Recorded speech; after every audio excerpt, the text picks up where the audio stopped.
Now turn up. What up is Marcus with Dynasty Football Dads. We are doing a little bit different video, but if you're new to the channel, please subscribe. We're giving away a free Jerry Jeudy signed college jersey. It's actually right over there, but I didn't grab it. But when we hit 1K, which will be here soon, then we can actually start doing some live videos and stuff like that. But until then, we wait. We're over 800. So instead of doing a classic Dynasty rankings video or whatever it might be, I'm doing the first video. And I may not do a video like this in a while, but it's just about what brought me to fantasy football.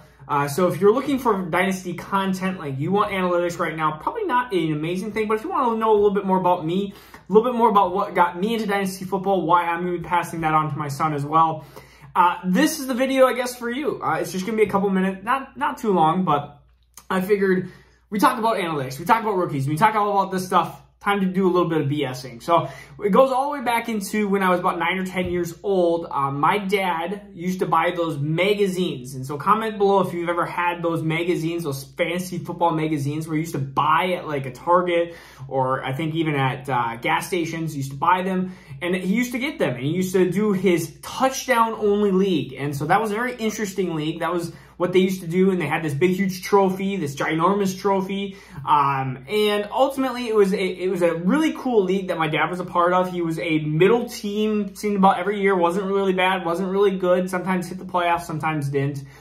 And I remember him being so passionate about fantasy football, and I remember I used to take those fantasy magazines and just read them from front to back. I was in love with football, I was in love with sports, I'm a Vikings fan. So really, I just wanted to just learn more and more about football and about all these players. And my dad, he couldn't get a babysitter. My parents were split, so maybe my mom couldn't take him. I don't know what the case was, but I was brought to one of these fantasy football drafts. And instead of sitting by the sideline, I really wanted to be invested, a part of this. And I talked to my dad all the way through, talked with him. Like, I didn't really get any advice there. I just kind of listened and watched. And was like, oh, why'd you choose him? Why'd you do this? I was just curious. I was interested about why he was choosing certain players. And he was teaching me all about fantasy football. And it made me more invested into his players because I wanted him to succeed. I wanted him to get that trophy. And interesting enough, we talked on the car ride because they did chips. You had to pull a chip out, and that was your pick between 1 and 12. So they did that at the draft. So we were talking about, oh, what happens if you get pick 1? What happens if you get pick 2, 3, 4? Like, what's going to happen? This is going to be so exciting. And then usually we get picked like 11, and it's like, well, that sucks. So we get picked 11 and 14, and it's like, woo, yay, not that fun. But we used to talk more and more about football, and then I started like chiming in with the later rounds on my like second and third year. I was like, hey, like these guys, I read a little bit up on them. They're pretty good. And as my dad started like talking to me, he was like, oh yeah, sure, like you can have this pick. It's like the 12th round, and I'd pick. Just luckily, I'd pick some random guy that ended up doing well, and I did that like maybe once or twice the first 2 years, and my dad's like, oh, maybe we should just co-own this team. Like, do you want to be a part of this team? Like, if the trophy goes up there, I'm just going to have the name on there. That's fine. I'm 11, 12 years old at this point. I don't care. I just want to be a part of the team. So basically, we co-own the team. We co-owned it. He got all the glory. So it's kind of like writing a song for a band and then him performing it. It's like you wrote it, but you don't get any credit for it. And I didn't care. I just wanted to be a part of the league. I wanted to be closer to my dad. And we talked about it every single week. We'd sit down and watch Football Sunday, and we'd either be heartbroken or happy with our fantasy team and the Minnesota Vikings. And so we talked about all these different players, and we still talk about it. We still talk about 2011 or 2001, 2002. We talk about all these different rookie years. He even talked about the Randy Moss rookie year and everything like that. And so we even talked about the LaDainian Tomlinson years and the Sean Alexander years and the Priest Home years, which in a touchdown-only league, spoiler, they're really good. We've even had heartbreak. We've had championships. So we won our first championship together. I don't remember how many years it was into it, but we won our first championship, which was awesome. Like, we were the best team by far, and we won, and I was super excited. Like, he got to put his name on the trophy. We even got some money. He even gave me a little bit of money and said, hey, like, you can go buy something. Like, I was like, sweet, I won money playing fantasy football. Like, I didn't know this was a thing. And then the following year, we were going for back-to-back championship, and a two-pointer but I believe his name is Schroeder, a Detroit Lions either wide receiver or tight end, ruined our back-to-back in the championship game. We got second because they were down by 24 points. Detroit was down by 24, and they scored, and they decided, like, with 2 minutes left in the game, that they were going to decide to go for two. And this guy named Schroeder, who we will forever hate, I'm sorry if you know who this is, like, me and my dad will forever hate this individual for catching this 2-point conversion, which it is what it is. But they ruined our back-to-back championship team. And so, like, we have these players we love, we have these players we hate. My dad currently hates Todd Gurley because he had like 3 championship teams against Gurley in all three leagues and lost all of them because Gurley went off. And I think the year prior, it was like he got second all because of Le'Veon Bell. So those 2 players, not really on his happy list. And again, me and my dad have gone through this, and now that I have a son who's 2 months old, I want to pass this kind of fantasy football BSing around and talking on the weekends. Like, my dad and I, we realized, well, like, from February to, like, August, we don't talk as much as we do, end of August to Super Bowl week. Because we talk a lot about football, and sometimes we'll throw dollar bets, $5 bets, and we'll just talk about fantasy football. What would you do? Oh, we play each other this week. Let's talk some crap. And I think that's ultimately what fantasy football is supposed to be about. It's supposed to be about fun. Yeah, you can win some money out of it, but ultimately you want it to be super fun. And so that's my kind of story about how I got brought to it. And then, of course, I went from a touchdown-only league to a league that did yardage. I was like, oh my goodness, that was, I think, 2008, 2009, we did a standard league. And then we moved on to PPR. We were one of the first PPR leagues, and I was remembering, I was like, does anybody else do this? And everyone's like, no, we don't do PPR. Like, we don't even know what that is. Why are you doing PPR? And so we did PPR leagues, and then now, of course, Dynasty came into aspect where we started talking about rookies more, and I loved that because I was like, hey, not only can I talk about fantasy from August to January, I can look at the rookie drafts, I can talk about the NFL draft, like, these are all more important things. And now there's even other leagues that I'm a part of. We have, like, this Empire League where we have different contracts with people. I've not been a part of a Vampire League, but there's a Vampire League. There's all sorts of salary cap leagues now these days where you can have salary cap. There's like there's a half auction, half dynasty, very confusing league to be a part of. It has like 20 pages of rules. I literally was handed the rule book and was like, here, read through it.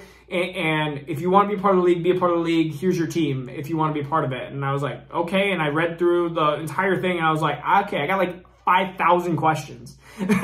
So that's what happens. Because, I mean, I'm a very strategic, very analytical mindset person.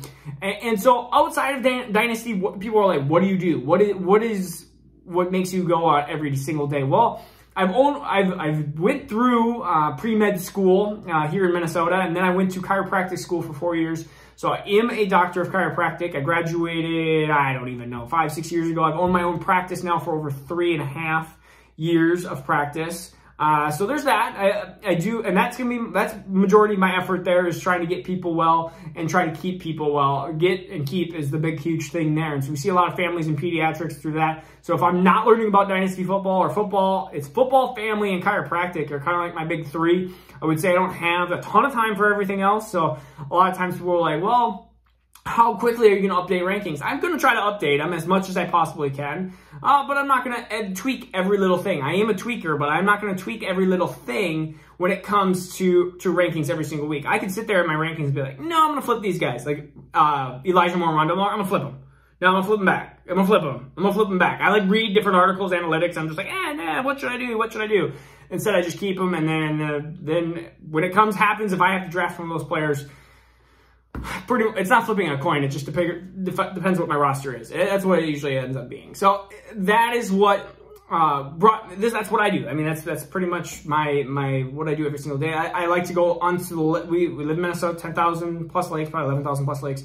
Go to the lake a ton. That is what I do kind of on the weekends and stuff too. So I try to record a lot of this stuff before the weekend happens. And if the weekend happens and stuff breaks loose, or if news happens, I just try to do it recorded on Monday too. Again, having a 2-month-old is definitely, I feel like I had all this free time, and all that free time disappeared. Like I was easily doing videos every single day. I could have done probably 3 daily videos a day. And now Jackson was born, and I was like, okay, I'm gonna just struggle to try to do one video. So if you have content ideas, I'm willing to listen to. I'm willing to listen to ideas of what to do in the future here. Again, this is just kind of a BS one. Maybe I'll do a day in the life of what in the world I do. I don't know. We're almost at 1,000 subscribers. I figured that if you want to know a little bit more about me and what I do and I guess my life, it's maybe not super interesting or anything like that, but that's kind of the general basis. I've been with, I guess, my wife, I've been with her for 4 years now here on June 3rd.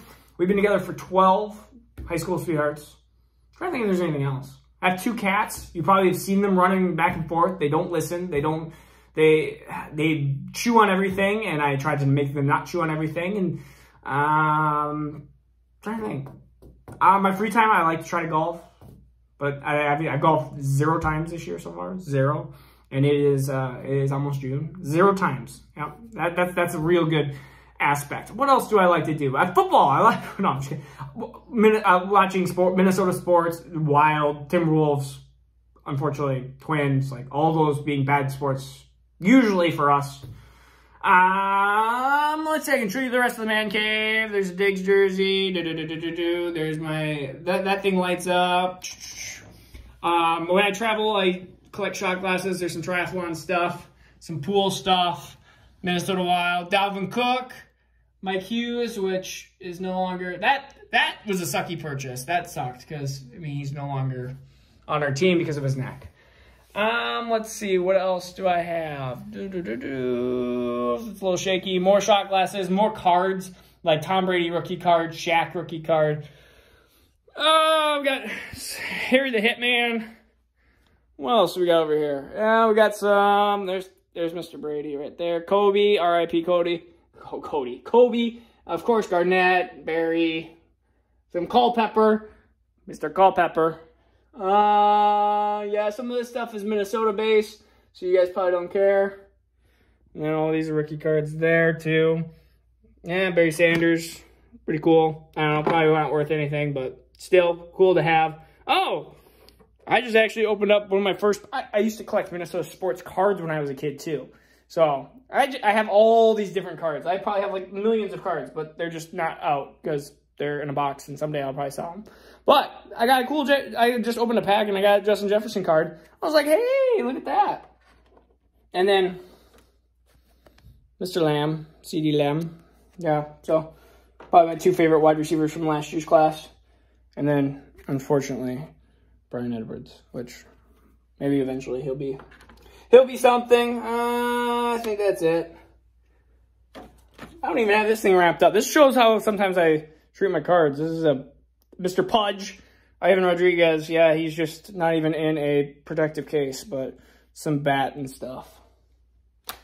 Yeah, Homer Hanky, touch them all. I think that's from my dad. Again, Mike Madonna, the North Star great. So yeah, I got all this stuff. I don't even know. I got all this different things. Oh, we got Mr. Urlacher. It looks like he's about to decapitate Randy Moss. These are bigger figures. I mean, you can tell that's my hand size, and so like it's half them, right below Diggs jersey. And Harry the Hitman, more Anderson Cedejo. I don't remember who this is signed by. I have a picture of it. It's in somewhere else. And then Mr. Shaq, starting lineup. See, I got all this random stuff. See, this is my light that does not work. Oh, it's not plugged in. There we go. That scared me for a second. I was like, this thing's pretty sweet. Turn the lights off. We play some pool. This is a pool room. So if you didn't know, this is a pool. I mean, I figured you guys would figure out this is a pool room. So, pool room. Man, gotta have some pool. I actually didn't play pool until I was like probably 18. And then in college, we played a ton of pool. And in Cairo school, you had 10 minutes in between classes and we played a ton of pool. So that is pretty much it. Yeah. So that's my life. All right. So if you have any content recommendations, please let me know. All right. Peace out. I will see you tomorrow with an actual video of content. All right. Bye. Now turn up.